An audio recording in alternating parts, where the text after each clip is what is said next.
I respectfully acknowledge Aboriginal and Torres Strait Islander peoples, the world's oldest educators and the traditional custodians of the land on which this podcast was recorded, Darkin Jung Country, surrounded by the beautiful Booty National Park, Brisbane Water and Putty Beach. The land we learn, teach, play and walk upon always was and always will be Aboriginal land.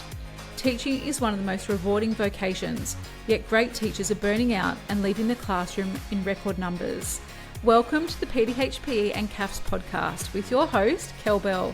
This podcast empowers busy New South Wales teachers of PDHPE, CAFS and HMS to teach with confidence, clarity and ease. I understand the challenges of teaching because I've lived them. With more than 2 decades in education, I've journeyed from classroom teacher to becoming New South Wales' trusted voice in PDHPE, community and family studies and health and movement science. Together with leading experts and teachers just like you, we're here to help you reclaim your afternoons, weekends and holidays through practical resources, supportive memberships and powerful professional learning. Ready to reclaim your time? Access your classroom-ready PDHPE, CAFS and HMS tools at thelearnnet.com/tools. So grab a cup of tea or coffee and let's chat about creating impact in your classroom without burning out in the process. Hi everyone, and a huge welcome back to the PDHPE and CAFS podcast. We are joined by a world champion gymnast here in the studio. Sami Palmer is going to be joining us today to talk about her experience as an elite athlete. Many PE teachers don't have the opportunity to really represent their state or country, so we're very lucky to have you. Thanks so much for being on. Thank you so much for inviting me. It's a pleasure. Thank you. So obviously we can hear by your accent, not Australian, but Aussie now. Absolutely. Can you give us a bit of background as to your gymnastics experience and how you kind of like became a world champion, I suppose? Yeah, so I started in the gym at a very young age. So pretty much in diapers. Yeah. I've got older sisters, they're twins. They did gymnastics. Yeah. So when mum had me, she was coaching to be able to afford the fees and all of that. So I was just taken along. Yeah.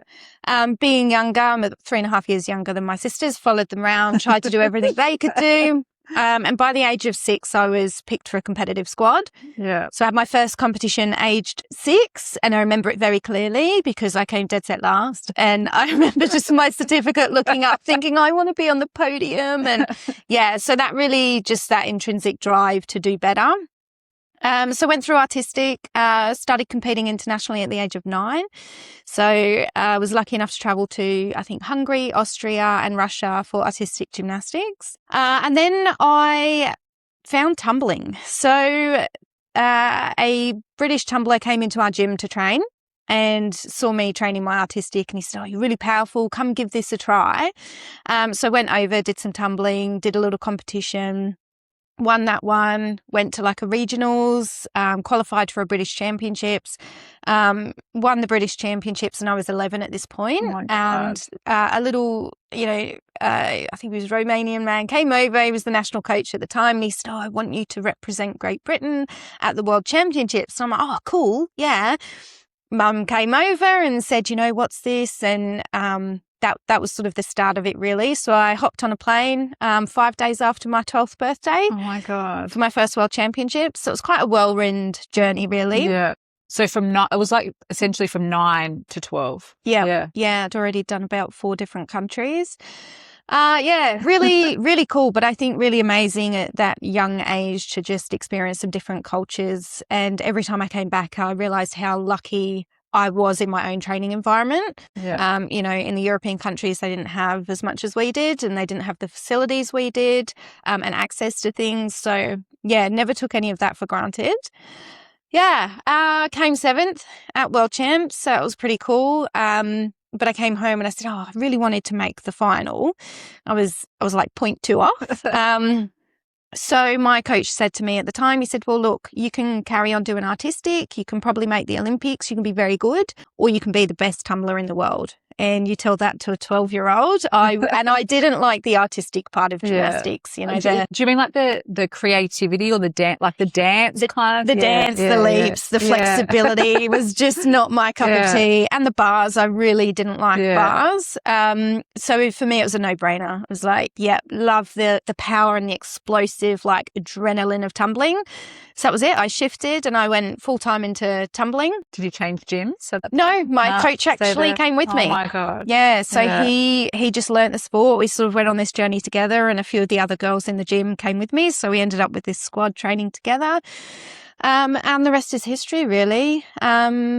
The following year was European Championships. So I was the youngest on the team to be selected. So it was junior, senior, under 18s, and I was 13 at this point. Oh my gosh. Had a doozy of a competition. Completely forgot my tumble.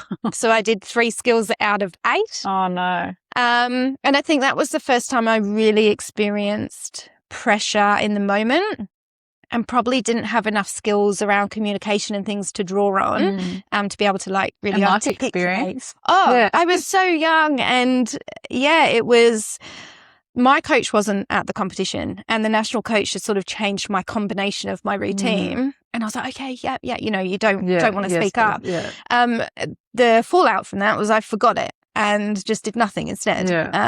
So that was a really steep learning curve, and I think going in, there was a lot of pressure to do well because I was quite a strong team member, and it was like, you know, you can really help the team get a medal. I was like, okay. But that's okay. We learn from those things. That's all right. So the following year, I went back to the World Championships. That was every 2 years. And my one goal going in was to just make the final, which is what I'd missed out on 2 years before. So made the final, I actually qualified in second. And everyone around's going, oh, you know, you can get a medal, you can really make it here. And I was like, okay, but I've made the final. Like, everything else is a bonus. So I was so relaxed. And I remember being asked the question of, why aren't you taking this seriously? And I was like, I am, but I've achieved what I came here to do, and I'm just going to enjoy it now. Like, I just wanted to have fun. So I actually made up a new tumbling pass with my coach. Tried it in warm up, and it, you know, pulled it off, and I actually won, which was incredible. But it was just like the pure excitement and enjoyment of being there. Like, I just soaked it all in. So that was really, really exciting. So that was, by this time, 2001. So we're going back a little while. Following year was Europeans again, so it was a bit of a redemption for me. Obviously, having gone 2 years before, and so were you 15 by this point? 15 by this point. So one of the more experienced members of the team. I'd done then 3 international competitions, or big competitions. So went to that one, did pretty well. We got 18 silver and 1 individually, so that was really, really good. Cool. So very, very successful junior career. Unfortunately, the first year of my senior competition, I completely ruptured my ACL. So British Championships, and it was such an exciting time. It was before London won the bid for the Olympics. So there was still a lot of funding in the sport. We used to have a centralised national program, but you had to be a senior to be in it. So I was like, yes, first year as senior, I'm going to move to the program. I'm going to do all these things. I'll get on the World Cup circuit. Like, it was a really big step in my career. But that first competition just dislocated my knee, snapped the ligament. So it was a complete tear.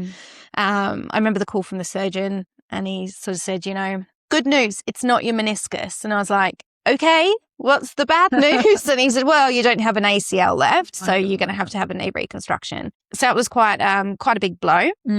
At that point, I was in so in the UK, it's like you can stay on at school and do sixth form. So it was like year 12, I think it was. And I was actually studying psychology, and they used to call it a BTEC in sport. So you probably don't have the equivalent here. Still psychology. So studying that, but then with the rehab, I had to move up to the National Training Centre for 3 months. So fell quite behind on studies, just focused on rehab. While I was there, it was amazing. Every support service around me, like continual support, motivation. You know, when you're injured, especially at that time in my career, it was really hard to navigate, but a fantastic team around me.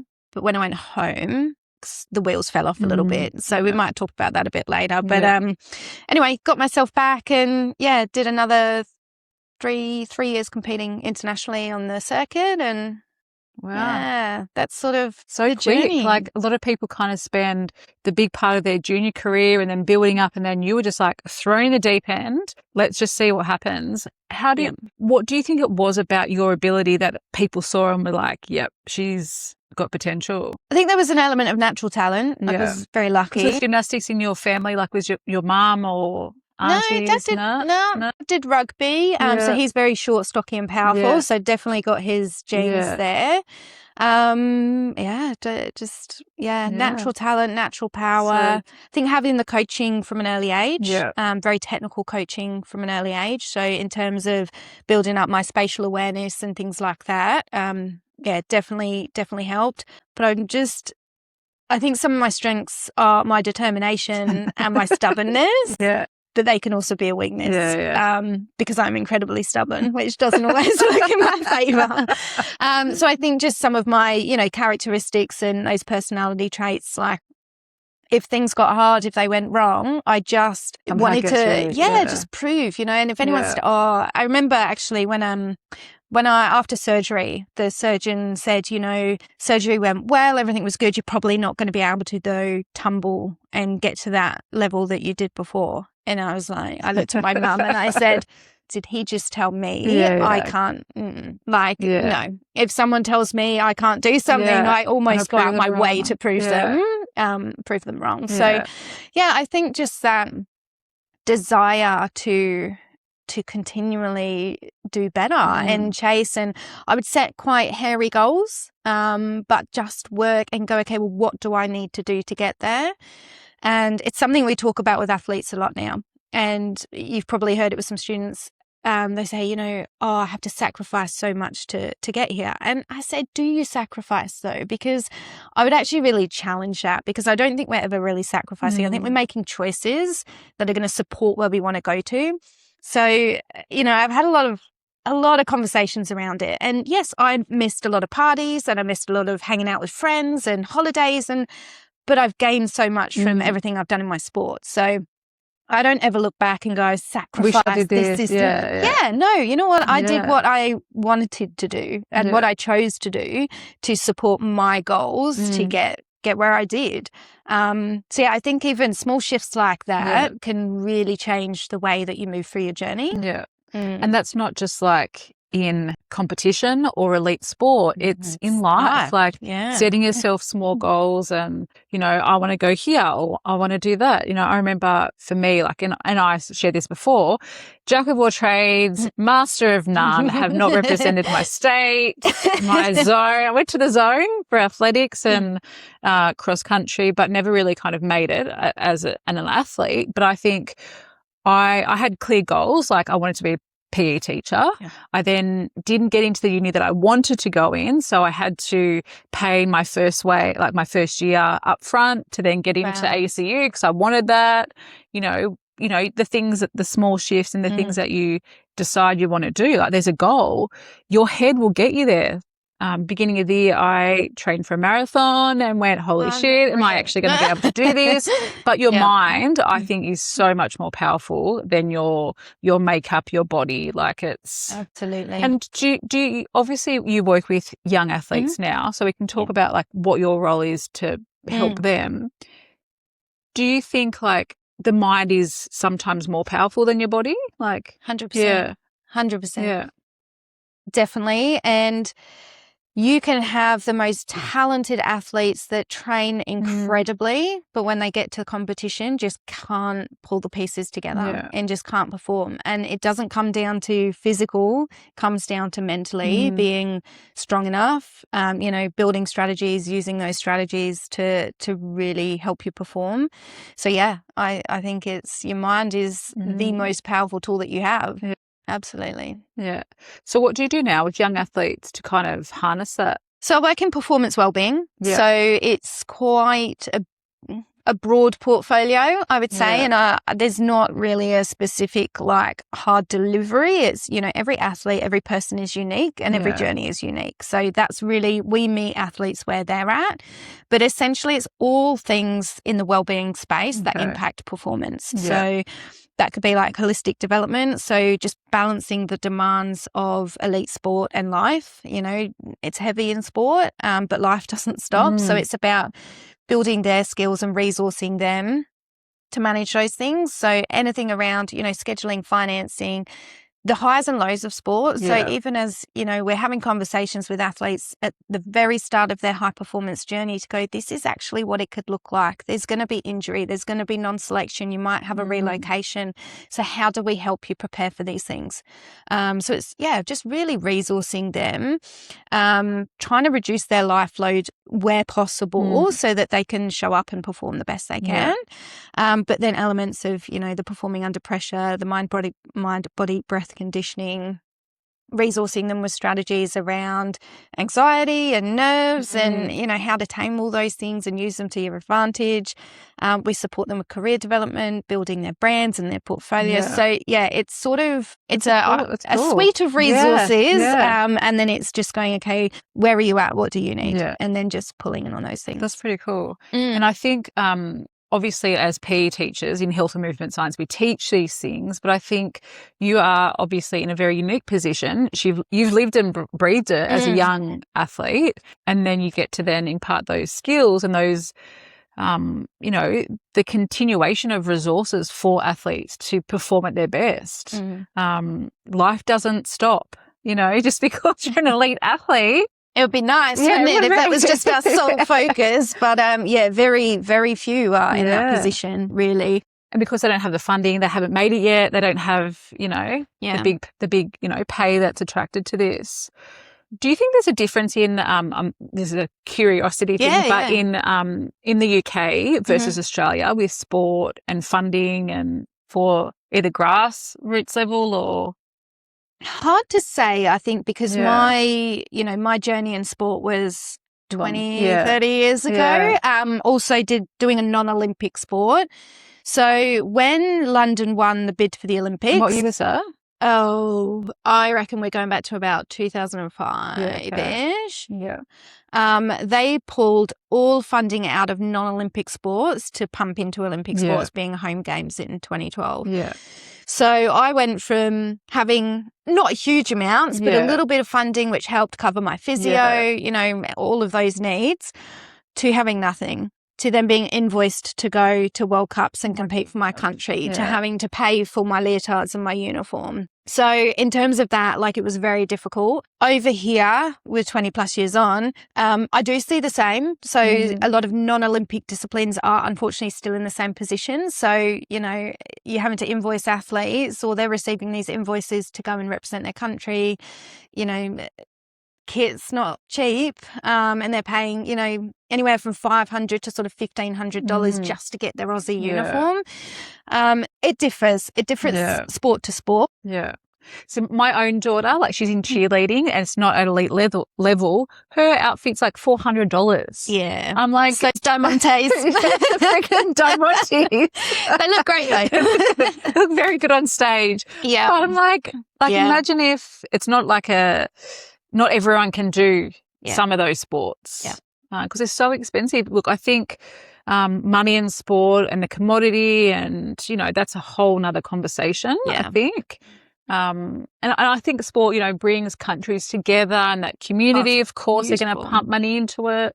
But there's a lot of things that, that are at grassroots and even high performance, athletes are still self-funding. And they are. It is. And, there are a lot of grants, local grants. You can try and get sponsorship, work on fundraising, but that in itself is a lot of hard work.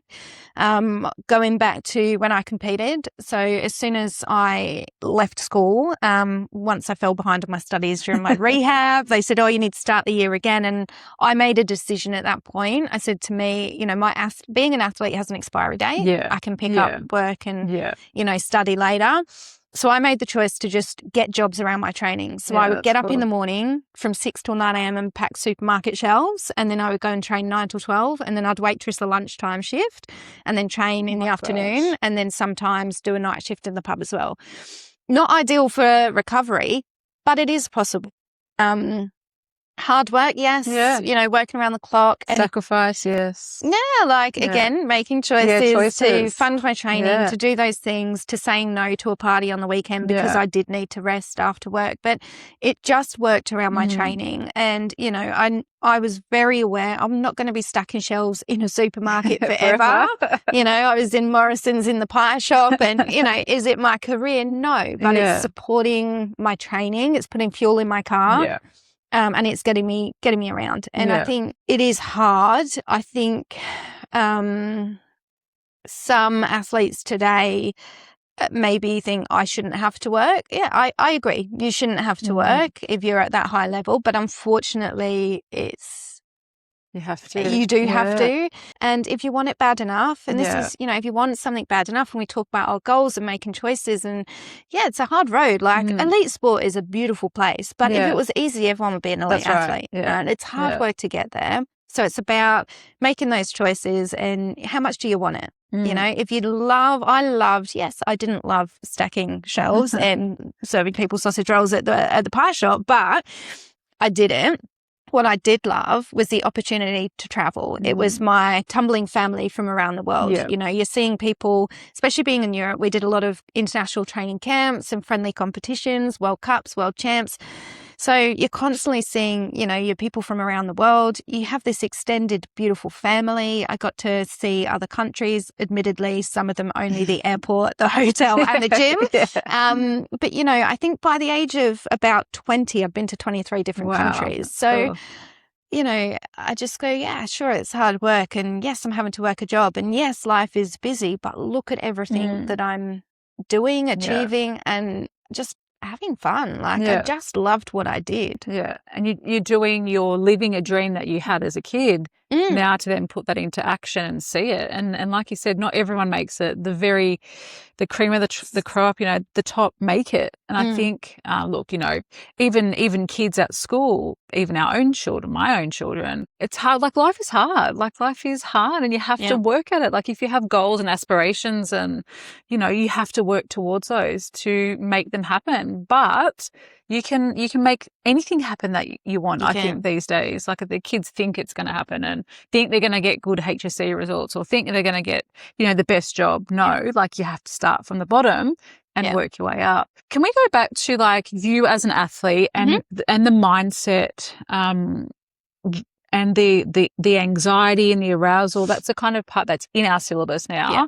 And I think I haven't lived elite sport before, but going around a run or playing netball, that's nothing on what, the pressure that, representing your country. First of all, did you have support? And what were some strategies that you have experienced as an athlete, but then also been able to impart on other young athletes? Yeah, so I actually run an athlete mentorship, and was talking. This was one of our topics last week, so it's very timely.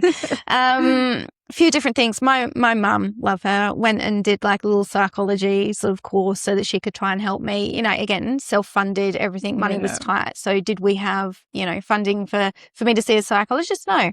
So mum did what she could. A few different things. So I guess one thing I will say is everyone feels pressure differently. So, what I felt in that moment and that anxiety and arousal could be very different to someone else. But also, yes, maybe you feel it more at a world championships, but also, that netball game for the young child who's doing it for the first time on a court, they're going to feel the same things. So if we go back to the basics, I think it's learning yourself. What do you feel? Naming it. Where, for me, so I was a bit of a chatterbox. So when when I got nervous and when my nerves were at their peak, I was blah, blah, blah, blah, not about anything, just jargon, So a few of my teammates needed that calm, had their headphones on. Music didn't work for me. Can calm some people, didn't work for me. So what I needed was someone that I could just waffle to.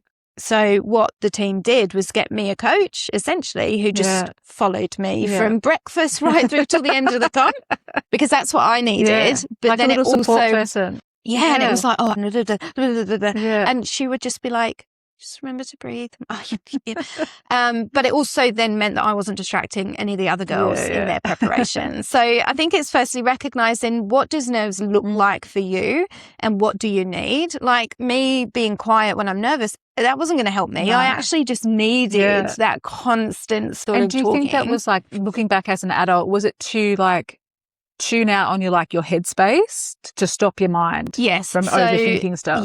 So we were talking about this last week, that overthinking.